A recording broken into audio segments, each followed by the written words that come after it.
Welcome to the School of Love, the place where miracles are normal. Ladies and gentlemen, hello and welcome to the School of Love, the place where we learn practical tools based on scientific research and our own experiences towards improving ourselves, living life to its fullest, and contributing to the best of our abilities to the world around us.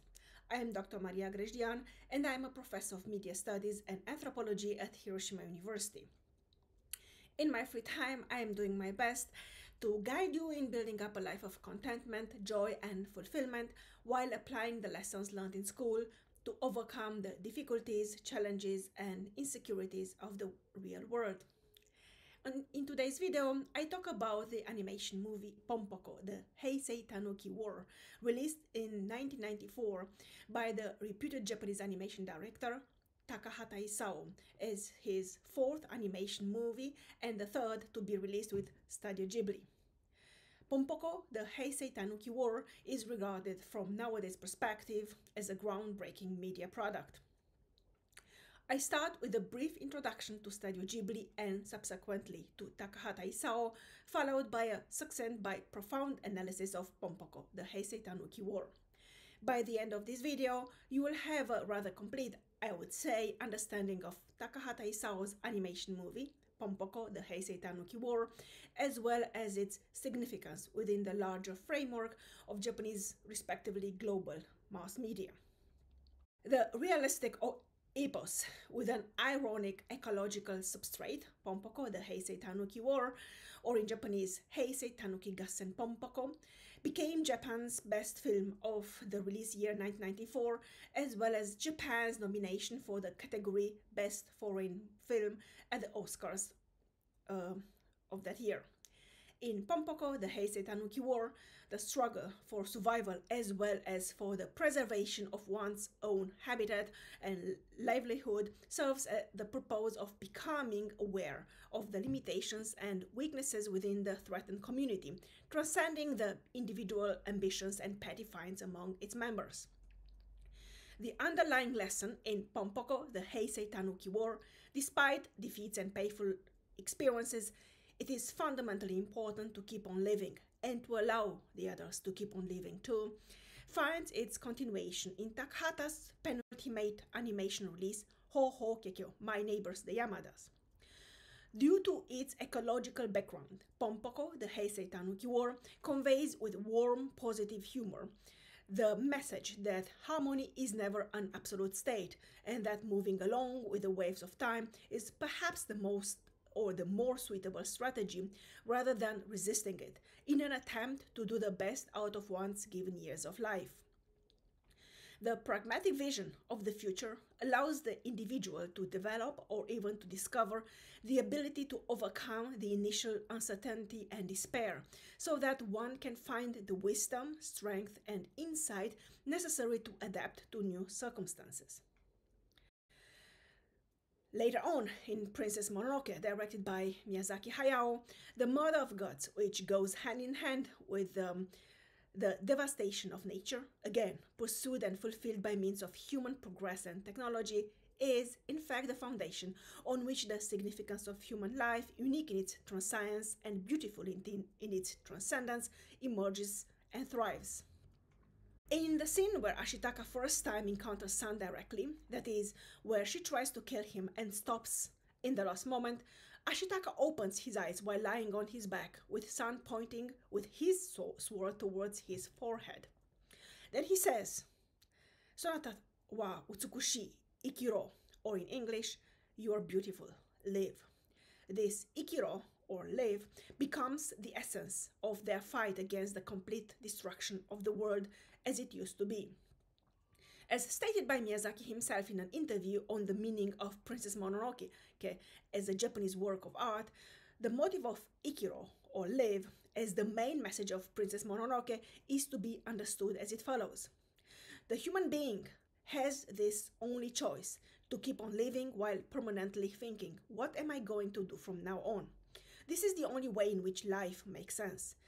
This is what I mean through ikiro. This urge to move forward in life in spite of all difficulties and hardships, while simultaneously enjoying the beautiful moments in their very ephemerality, is the fundamental topos in Ponpoko, the Heisei Tanuki War, and Princess Mononoke, deeply hidden behind the layers of ecological propaganda, and finding their ideological climax further in The Wind Rises and The Tale of Princess Kaguya, both released in 2013. This message of life as being the most important asset one could ever possess, and one possesses indeed, permeates animation works released by Studio Ghibli since 1994, with Ponpoko, the Heisei Tanuki War, being the pilot project in this concern, and with the monumental Princess Mononoke univocally representing this statement beyond the ecological propaganda, which was, for that matter, the superficial layer in Ponpoko, the Heisei Tanuki as well. In Ponpoko, the Heisei Tanuki War, the message of the necessity to live one's life at its fullest and to move continuously with the flow of history was slightly humorously displayed within the ethnocentric framework of the Tanuki community's destruction by means of human progress and technology. There is a subtle reactive nostalgia in this movie, in the subtext of questioning human progress and its effects on other living beings, with clinical realism, but lacking cynicism, compounded by tender humor and warm humanism, two fundamental dimensions of the creative reaction to the realities of life and its challenges, while simultaneously enjoying life to its full extent. And now, first things first, that is to disclaimers. The first disclaimer serves to strongly emphasize the fact that this YouTube channel, The School of Love, is not part of my educational and research activities at Hiroshima University. It is nonetheless part of my privilege, joy, and sense of duty to propagate and implement knowledge, information, as well as motivation and inspiration outside the limited framework of academic endeavors. Together, we can build up a better tomorrow for as many of us as possible. The second disclaimer relates to the fact that I am a trained musician and musicologist, not a psychologist, therapist, or counselor. The ideas I am sharing in my videos reflect my deep-going preoccupation with life, my own life and other people's lives, and express the results of my experiences, research, and, for better or for worse, my failures, as well as my recovering from those failures, recovery which is still ongoing. The ideas expressed in the videos on this channel named The School of Love cannot and may not and must not replace the consultation with specialists in whichever areas of your life you might have questions or you might struggle with. If you are new to the channel, at this moment I would like to ask you to please consider subscribing, sharing, liking, commenting. Thank you very, very much. This helps us not only with that mysterious algorithm, which seems to dominate the YouTube galaxy, but also with contributing to the expansion of the community of humans doing their best to impact positively the world and those around them by discovering their authentic selves and living life wholeheartedly. Thanks again.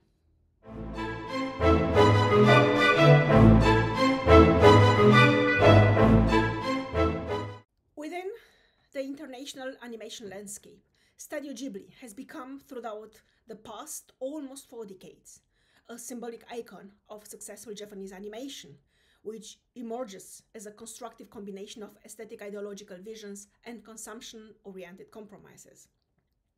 As the epitome of an impactful cultural enterprise dealing with the production of cultural assets, namely animation works, sometimes also known as anime, the Japanese version of cartoons, Studio Ghibli's productions stand out due to their strong messages embedded in the medium of visual imagery, both aesthetically reflecting the reality and ideologically tackling urgent issues such as environmental pollution, social discrimination, the process of growing up, historical responsibility, the meaning and value of life, or love as a complex emotional paradigm.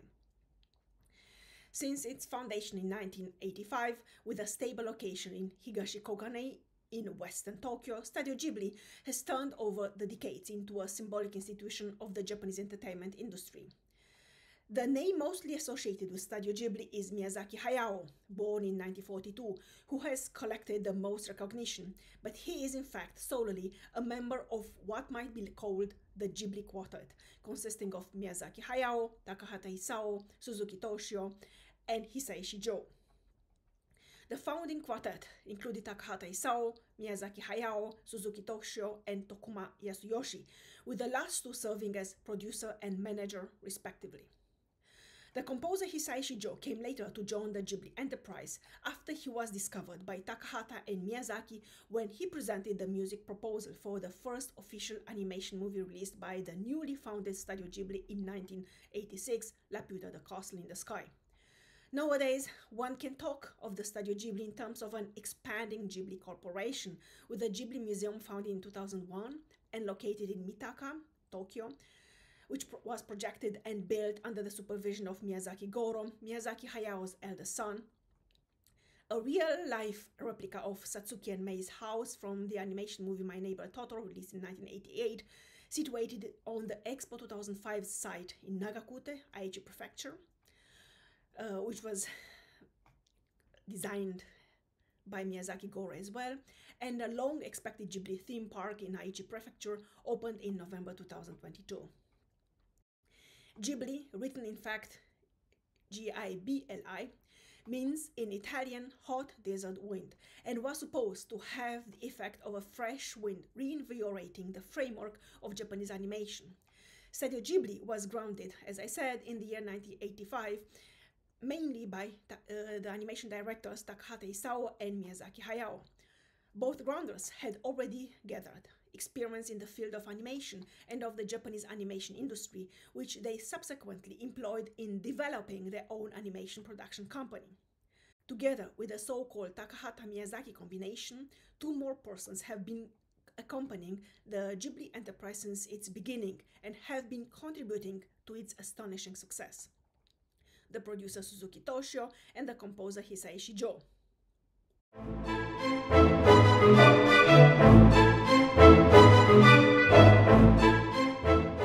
While within this quartet, Miyazaki Hayao has been the one who has gotten most of, if not all, laurels throughout the years, the real engine inside Studio Ghibli, and the one who had initially discovered Miyazaki, who had influenced him decisively both as an artist and as a human being, and who eventually taught him the value and importance of social responsibility, was by all means, admittedly, Takahata Isao.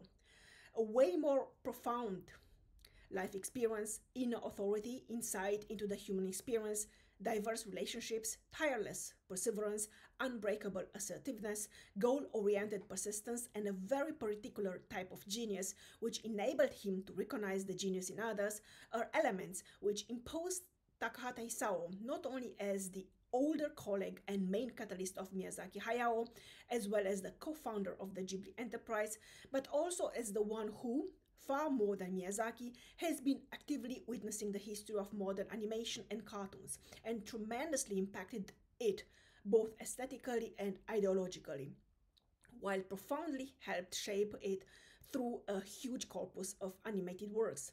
It is true, though, that Takahata Isao is virtually unknown outside of animation circles. Nevertheless, without him and his immense contribution, Studio Ghibli would not be what it is today, and possibly the worldwide animation phenomenon as such. Takahata Isao's films were mostly no particular successes at the box office, but nonetheless discrete artistic masterworks and milestones within the genre of animation. Ideologically, Takahata Isao takes his distance from his younger colleague and friend Miyazaki Hayao. More than Miyazaki, Takahata has grasped very clearly on in his career the fact that audiences in present times do not need epic stories about heroes, dictators, and the wholly new world after their demise, as colorfully represented in The Prince of Sun, Horus' Great Adventure from 1968, in an era full of evidences that the historical situation gets much worse after the demise of that very dictator. Rather, late modern cinema goers are looking for models of individual responsibility, which generates social cohesion, the second important thematic conglomerate in the same The Prince of Sun, Horus' Great Adventure from 1968. And Takahata's works talk about it, about this idea of individual responsibility which generates social cohesion. In a different manner than Miyazaki's characters, mostly epic, archetypical shoujo heroines on the front line who are fighting for universal values, Takahata's characters are either orphans or desperate children, from The Prince of Sun Horror's Great Adventure until The Grave of the Fireflies from 1988, or quotidian citizens struggling to survive and to find their own ways through life, from Memories Like Raindrops from 1991 until My Neighbors the Yamadas from 1999. A notable exception is in Takahata's vision of social critique by means of artistic expression is his last film, The Tale of Princess Kaguya from 2013, in which an extraordinary destiny is painted with clarity and compassion, while simultaneously transcending historical acuity into present-day uncertainties. Anchored in a clearly defined cultural reality, Takahata's characters are primarily concerned with individual survival in terms of risking one's own self as a very palpable entity. Humanity as an abstract concept is mostly presented as a diluted form of forgotten humanism carried by distant, cool decision makers who, in their quest for absolute and Übermensch-like ideals, ruin the lives of plain humans. In Takahata's conceptualization of the world, there are no fabulous victories or defeats, but solely human destinies, which in their very average substance, sometimes referred to by contemporary sociologists as wasted lives, in the words of Zygmunt Bauman, cannot turn into the main focus of social analysts.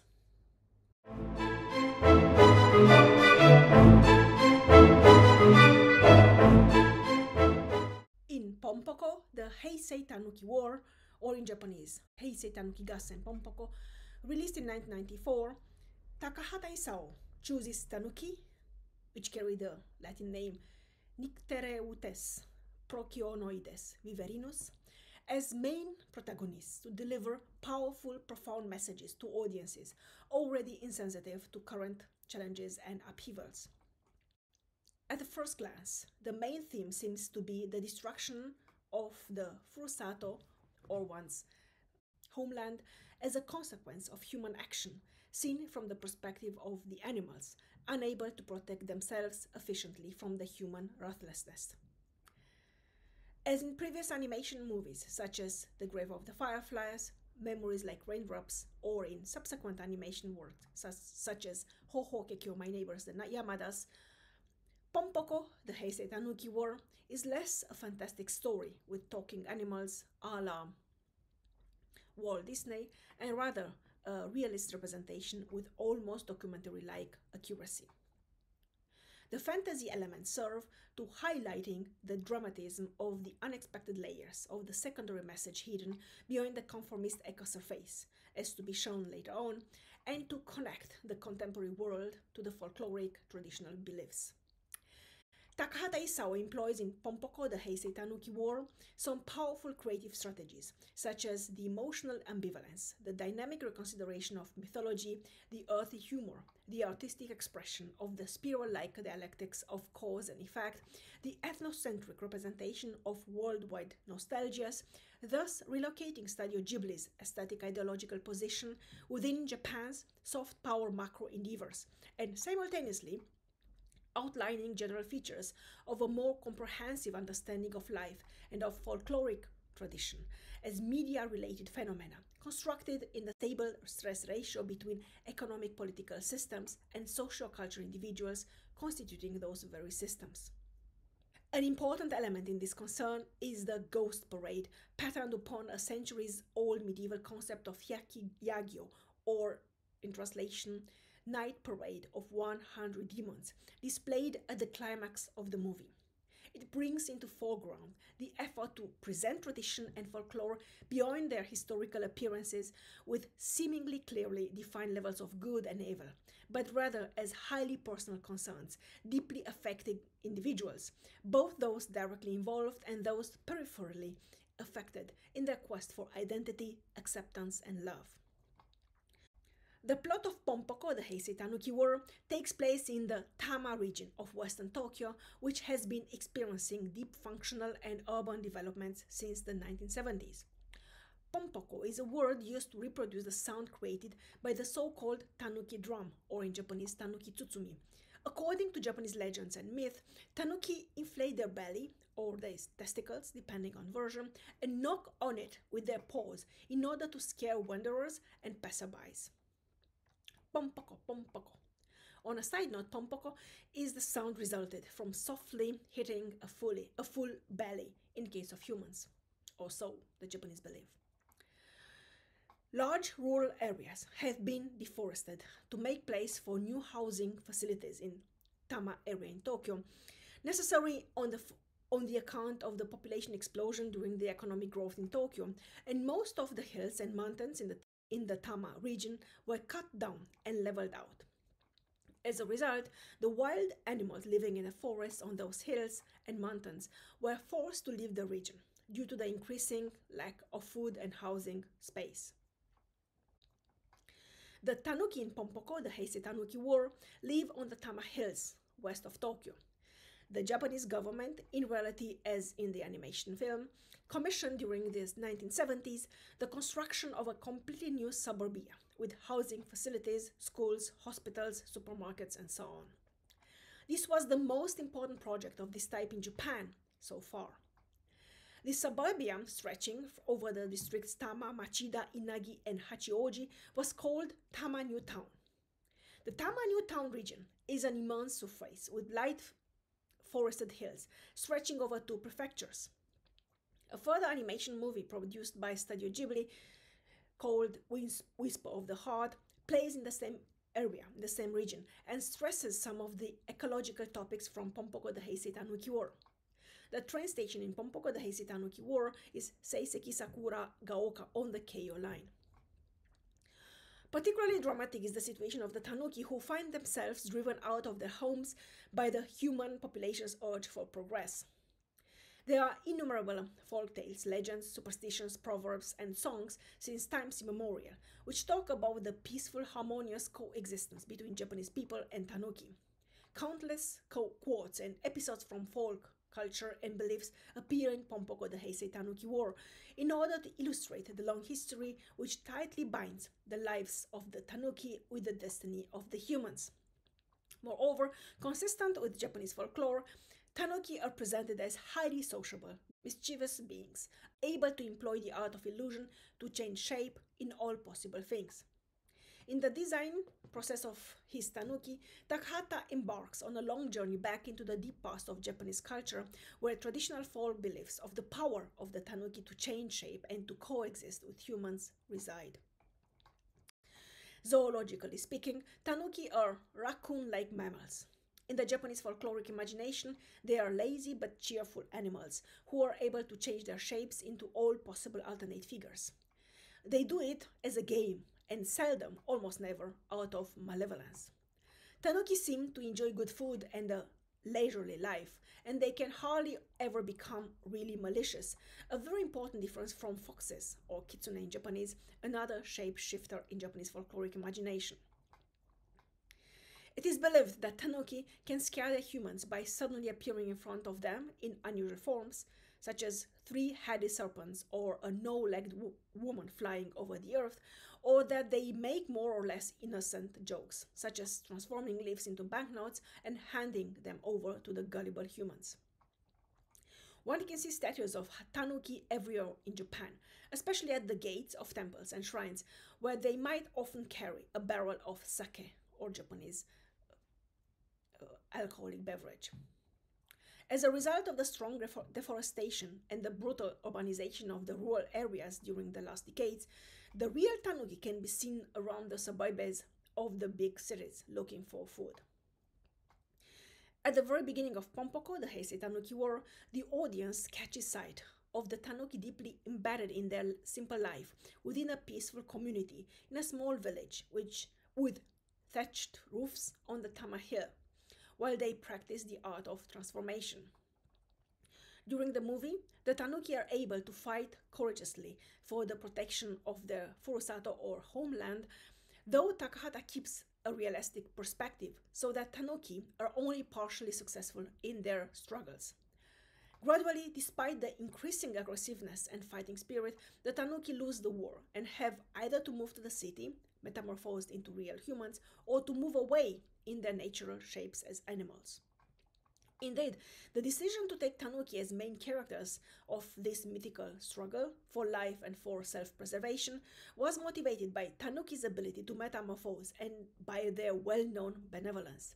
Thus, even if the largest part of the Japanese contemporary audience does not believe in the transformation ability of the Tanuki, they are familiar with the folk beliefs and unconsciously react in a positive manner when in touch with a fantastic universe populated by mythical creatures, now threatened by their very own civilization. Rather than attempting to convince the audience of the necessity to save the Tanuki and their natural habitat, Takahata goes the long way of confronting the members of the audience with the world of their most intimate beliefs and emotions beyond the quotidian self-driven reality and consciousness. The main plot in Ponpoko, the Heisei Tanuki War, is the common life of a Tanuki community on some very richly forested hills which, at the beginning of the 1970s, are completely leveled and deforested in order to create space for new housing facilities to be annexed to West Tokyo.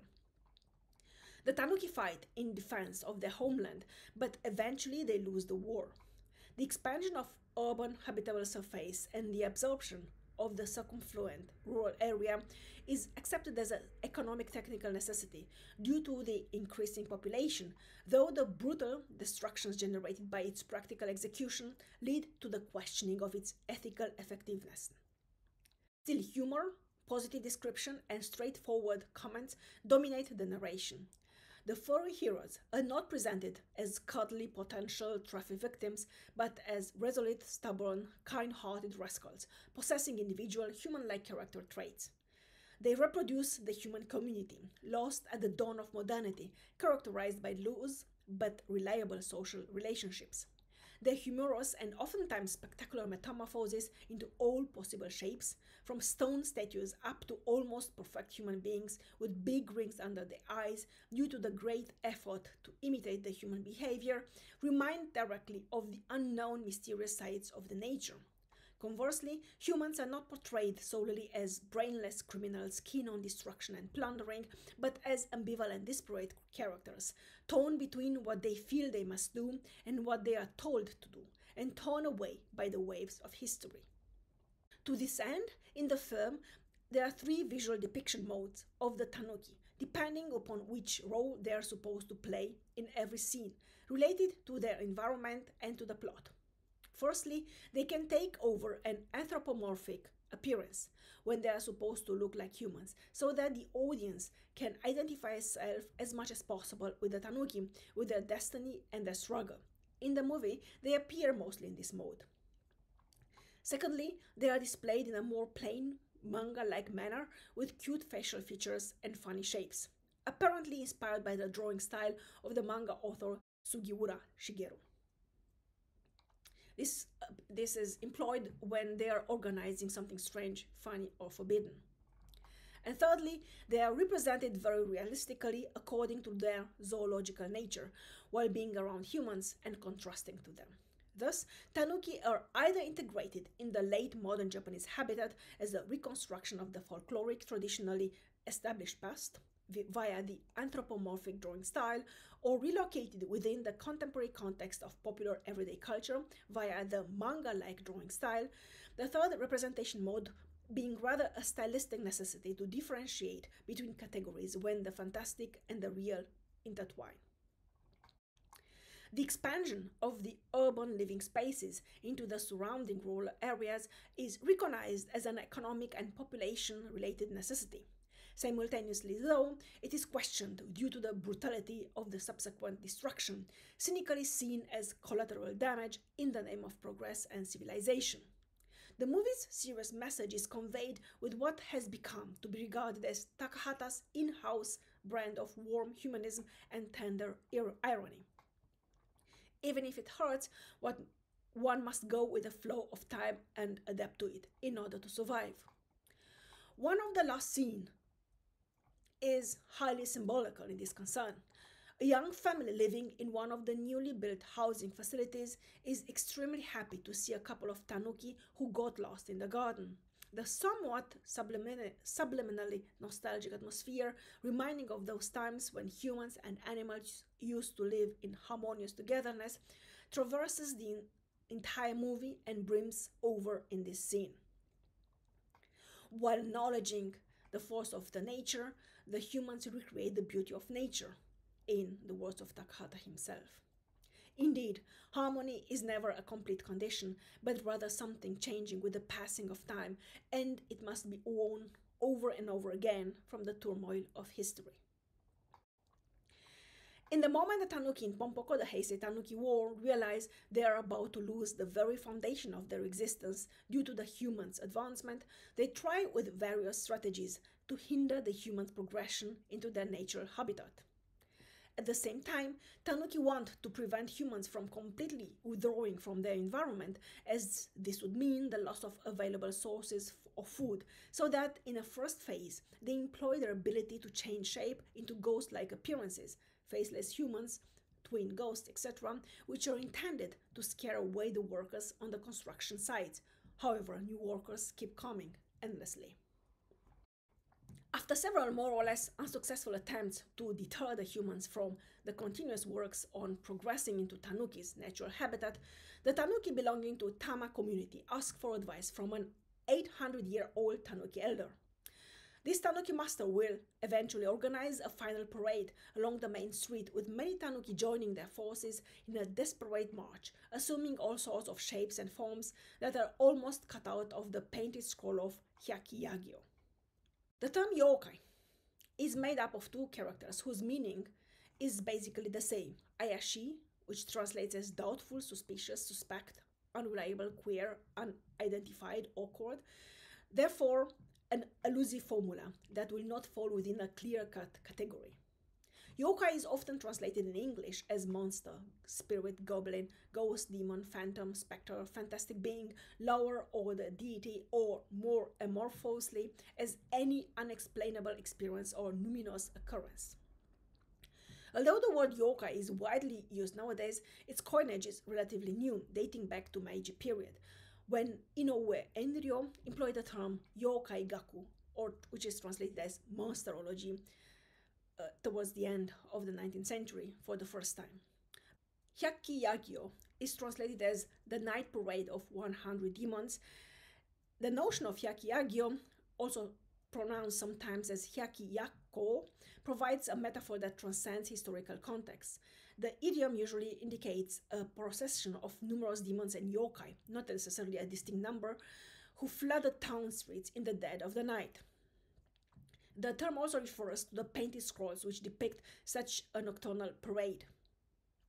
It was advisable to avoid venturing out on evenings when the Hyakki-yagyo was known to be on the move.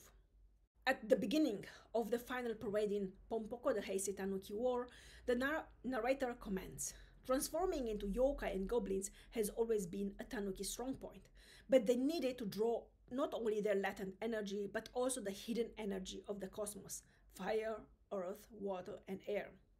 Their common prayer encompasses the whole community, giving life to a weird display of flying fruits, bananas, grapes, watermelons, vegetables such as eggplants, pumpkins, and radishes, as well as small and large carps, birds, dragons, human and horse skeletons, or half-transformed tanuki trapped in bubbles. A more trained eye can even identify characters such as Totoro from My Neighbor Totoro, Kiki from Kiki's Delivery Service, or Porco Rosso from the eponymous movie, a colorful tribute to Miyazaki Hayao. From the traditional point of view, humans were not allowed to interfere or to see the parade. The Hyakki-yagyo was a temporary but terrifying eruption of an other world into the present one, something that could not or must not be seen. In some cases, simply gazing upon the phenomenon could cause one's death. The demonic pandemonium cannot be subjected to the human gaze because it converts the gaze into a danger to the observer. The unseen or unseeable is transformed into a spectacle. The mysterious of untamed nature are transmuted into familiar everyday objects. Terror turns into humor. Pandemonium becomes parade. The medieval onlooker was terrified to encounter such a parade, so nobody ventured the streets at night, but the modern optic transmutes the interdiction into a flamboyant show at which everybody is looking. Unfortunately, the entire creepy dimension of the night parade is ruined when the representative of a local theme park acknowledges the organization and performance of the parade, stating that it was a commercial maneuver to display the innovative special effects of his enterprise. Shocked by this counter-development, Tanuki find out that the theme park is administered by foxes who have lost the struggle against the humans penetrating into their natural habitat, and in order to survive, they decided to live among humans under human appearance. At slow pace, Tanuki's living space diminishes continuously, while the new housing projects take greater form, and even a last television show where the Tanuki appear will not massively change the situation. The Tanuki would eventually outsmart the foxes and organize a last emotional metamorphose artifice. United, they transformed the new landscape composed of housing facilities into the old virgin countryside landscape for a very short fraction of time. Exhausted after this last enterprise, the Tanuki able to metamorphose change into human shape and blend with the humans, while those unable to metamorphose, apparently most of the ordinary Tanuki cannot metamorphose, are left behind, forced to survive either by migrating to other forests or by hiding in public parks and private gardens. Most of the Tanuki, however, embark on a special, symbolical ship traveling towards Fudaraku, and this is their last trip towards death. The scene is based on the school of Fudaraku, or Paradise, one of the numerous Buddhist schools in Japan, which promotes the idea of an island called Fudaraku existing in western waters, and to which one might reach after embarking on this special ship. When arriving at Fudaraku, all pain and sadness is left behind and nirvana is attained. The ship has the shape of a takarabune, or treasure ship, and the seven gods of luck are traveling on it. The narrator tells the story of those Tanuki living among humans. For instance, one of the main characters, Shokichi, is now employed in a company and laments the life of commuting daily in overcrowded trains. Sometimes he meets the Tanuki who could not metamorphose and are pursuing a painful life in poverty. However, no matter how precarious their life might be now, both categories of Tanuki did not lose their cheerfulness and self-confidence and enjoy every single moment of companionship and happiness. As later on in My Neighbors the Yamadas, the important principle of living at one's own pace, or tekitori in Japanese, is paramount for survival, both in spiritual and biological terms. In an emotionally charged final scene, one of the main characters, Ponkichi, Shokichi's friend, directly addresses the viewers and asks them to show more consideration towards the Tanuki and other animals which do not possess the ability to change shape and not to destroy any further their living habitat. The designs and the plot in Takahata's animation movie indicate several stylistic directions, and still every animation production is related to a specific era located either in the modern world history or in the modern Japanese history. To the first category belong Heidi, the girl from the Alps, 3000 Leagues in Search of Mother, and Anne of Green Gables. To the second category belong Grave of the Fireflies, Ponpoko, the Heisei Tanuki War, Ho Ho Kekyo, My Neighbors the Yamadas. One notable exception is the tale of Princess Kaguya, which transcends mythology and history and delivers unforgettable parables of love, remembrance, and acceptance. Even though the plot in Ponpoko, the Heisei Tanuki War, was inspired by a historical incident and development from the 1970s, the word Heisei in the title suggests the temporal immediacy of the story. While the main protagonists are simple Tanuki, the purpose of the movie is to allegorically exhibit the human behavior from the perspective of the animals in order to illustrate a different view of the consequences of the human action. The word Heisei refers to the Japanese chronology, more specifically to the Heisei era, which had started in 1989 when the Emperor Akihito took over the throne after the death of his father Hirohito, and ended in 2019, being followed by the current era, Reiwa, with Emperor Naruhito as its representative. As previously mentioned, at first sight, Ponpoko the Heisei Tanuki War is a common eco-oriented manifesto, reinforced in the final scene in which Shokichi's best friend Ponkichi addresses the audience directly and pleads for a more friendly attitude towards the freely roaming tanuki. The impish tanuki, familiar characters from Japanese folk tales, are reintroduced into the Japanese everyday life and are appointed to communicate a heartbreaking version of Studio Ghibli's famous eco message. On the same tone, with the lamentation against the destruction of nature life forms from Nausicaa, from the Valley of the Winds, or later on in Princess Mononoke, the happy ancestral reality from My Neighbor Totoro is evoked in Tanuki's life, the tanuki themselves having become once again fashionable in Japan by mid-1990s. From this perspective, the message in Ponpoko the Heisei Tanuki War might be summed up as the warning about the negative effects of human actions upon the environment and upon those beings living within that environment, unable to defend themselves against the human actions. The destruction of the rural landscape in favor of the construction of new housing facilities. Takahata operates with dynamic, realistic characters to deliver an important, serious message, counterpointed by humor and a positive worldview, and accompanied by the wonderful folkloristic music played by the band Shang Shang Taifu. It is indeed a great advantage that Takahata does not employ cheap sentimentalism as a means to transmit his eco message. That significant scene in which one of the newly relocated families joyously watches the tanuki playing in the garden carries the idea that the condition for moving forward and keeping on living does not mean the repression of other beings and the enforcement of human power, but it consists of a harmonious, peaceful togetherness based on respect, loyalty, and responsibility towards these other beings.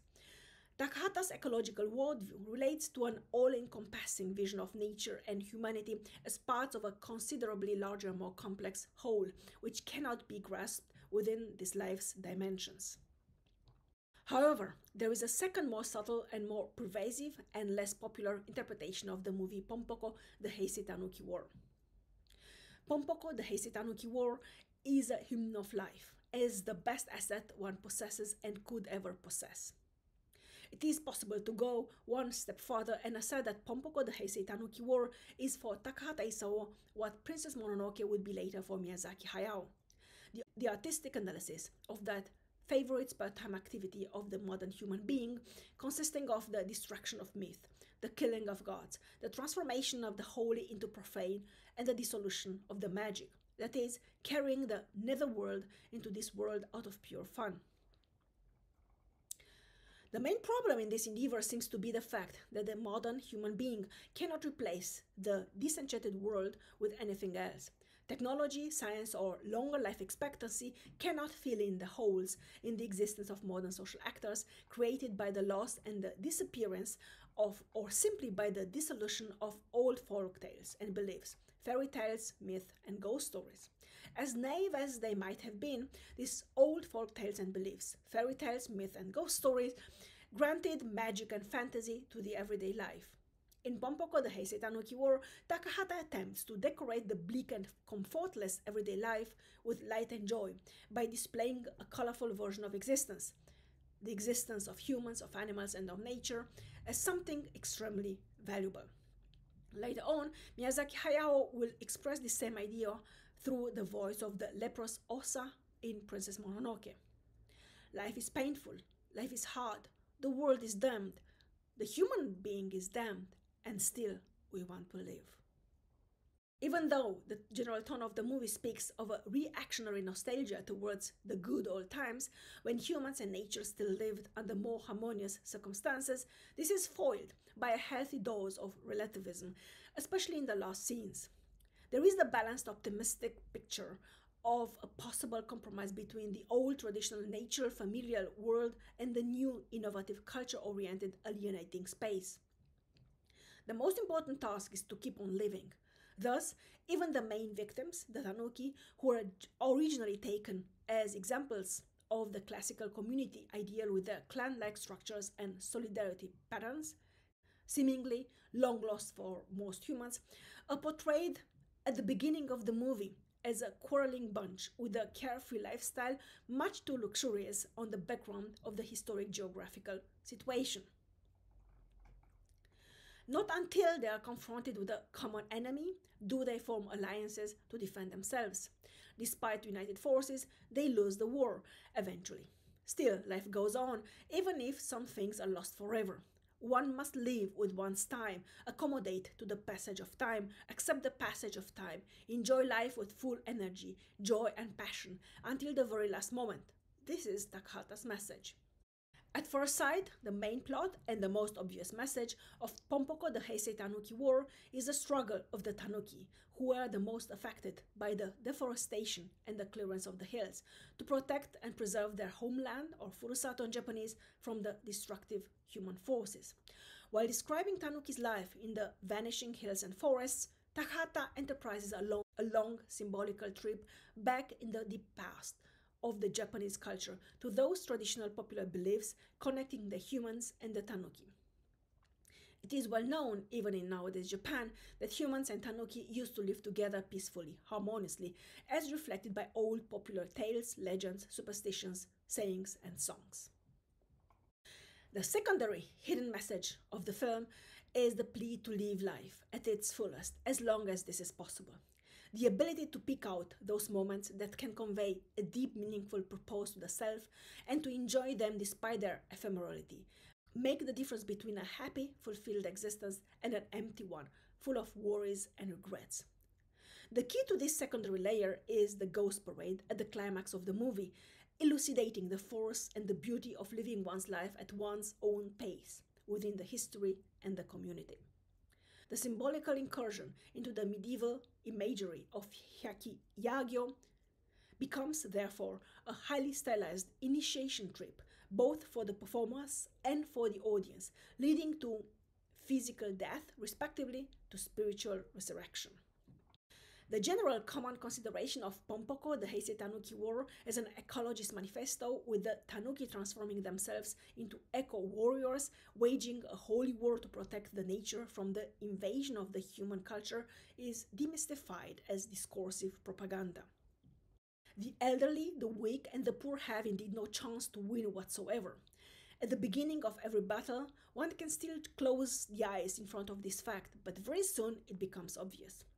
Takahata suggests that instead of fighting a hopeless war, it might be a better existential strategy to lose it fast and in dignity, in order to go on living and let others go on living as well. Apart from the lack of chances in an unjust war, there is also the dignified departure. The scene in which the Tanuki restore in one last common effort the old rural mountainous landscape is a symbol of this dignified departure, of forgiveness and of the belief in the continuity of life. In this train of thoughts, Ponpoko, the Heisei Tanuki War, comes from the other extreme than the animation movie The Grave of the Fireflies, and seems to anticipate the future animation movie Princess Mononoke in the voice of the old fortune teller. Nobody can change his destiny, but you can decide if you simply sit and wait for destiny to take its course, or if you stand up and face it with dignity. This means that one must go forth towards an inevitable ending in dignity and self-awareness. It is a matter of personal choice whether one accepts the inevitable end in dignity and self-confidence, or whether one fights a senseless war towards the same outcome. It refers to that attitude encompassing friendship, social solidarity, loyalty, and self-sacrifice, if necessary, as well as the force to accept in serenity the things one cannot change, the courage to change the things one can change, and the wisdom to differentiate between these two categories. In short, the artistic adaptation of the so-called Serenity Prayer promoted by the American theologian Reinhold Niebuhr by mid-20th century. The possession of these three elements, the force to bow in serenity in front of the inevitable things, the courage to craft the changeable, and the wisdom to differentiate between the inevitable and the changeable, is a worthwhile condition which self-confident mature beings should strive to attain. Takahata employs his tanuki to clearly outline the immense difference between strong, self-reflexive individuals and weak, defensive persons lacking any orientation. It is the positive message about the possibility to avoid conflicts and to agree to compromises. Ponpoko, the Heisei Tanuki War, is a resolute victory of life over death. It is a gesture of forgiveness and a hedonist scream. Live and let live. Moreover, this movie is a declaration of love towards life and towards all the reasons why life is worth living, despite various hardships and setbacks. The pretext of ecological problems and of the disappearing nature, as earlier in memories like Raindrops, is inserted as an interface to warn about unknown living destinies in the characters of the Tanuki. In its essence, Ponpoko, the Heisei Tanuki War, is an immense parable. The destruction of the forest means for those living in this forest not only the loss of their homes, but also the annihilation of what Hannah Arendt called the common world. Living beings are not only separate entities, they live in complex temporal and spatial as well as emotional networks. When their living space is destroyed, a whole network of lives is destroyed. In the name of progress and of human development, a complex, fully developed small universe is destroyed. Nevertheless, one has to go on living. Tanuki must learn this hard lesson despite their naturally motivated resistance. They use in the process their mythical ability to adapt, probably reminiscent of their ability to metamorphose, even when this claims for innocent victims. The restoration of the original harmonious condition is an endless task. In its course, both victories and defeats are due. In this train of thoughts, the harmonious condition craved by all living beings is never an absolute condition impossible to challenge or to change, but a condition to be achieved within a long, exhausting process, full of valuable lessons. This process is commonly called life. Despite united efforts, Ponpoko, the Heisei Tanuki War, did not manage to reach the final Oscar nomination as Best Foreign Film for the year 1994. The most important reason is the fact that Takahata's work, in opposition to Miyazaki's works, do not possess universal features and are deeply ethnocentric. The jokes derive mostly from the Japanese history and folklore, and several humorous elements are simply too down to earth for the sanitized Disney market. For instance, the unforgettable scene in which a tanuki distracts a truck driver from safely driving by transforming his testicles into a blanket and laying this blanket over the truck's front shield. The specific design and art direction standards typical for Studio Ghibli animation productions reach a definitive climax in Ponpoko, the Heisei Tanuki War. Coupled with the practical, textual Japan-related dimensions, this aspect contributed to its extraordinary success at the Japanese box office with almost 3 billion yen in distribution income, thus becoming the #1 Japanese movie on the domestic market in 1994, which was not always a natural fact in case of Takahata's movies, although they display undeniable formal and content-related features to be found solely in authentic masterpieces. Ponpoko, the Heisei Tanuki War, might sometimes be regarded by Western audiences as surrealist due to the numerous references to Japanese superstitions and folk beliefs and traditions. Apart from that, Ponpoko, the Heisei Tanuki War contains strong humanist messages under the superficial ecological cover.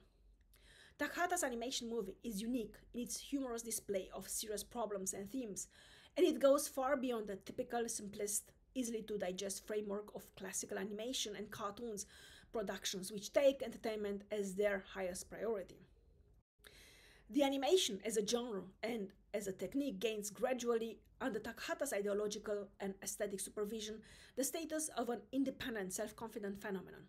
As part of the Japanese cultural heritage, animation made in Japan can finally afford to be and to become idiosyncratic and eclectic, to challenge history and present, to allow humans and animals to play against each other in order to mediate the same eternal message.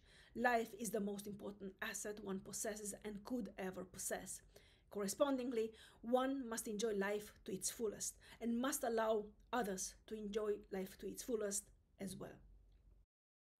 So that would be from me for today. Thank you very much for joining me, and I'm looking forward to welcoming you very soon again.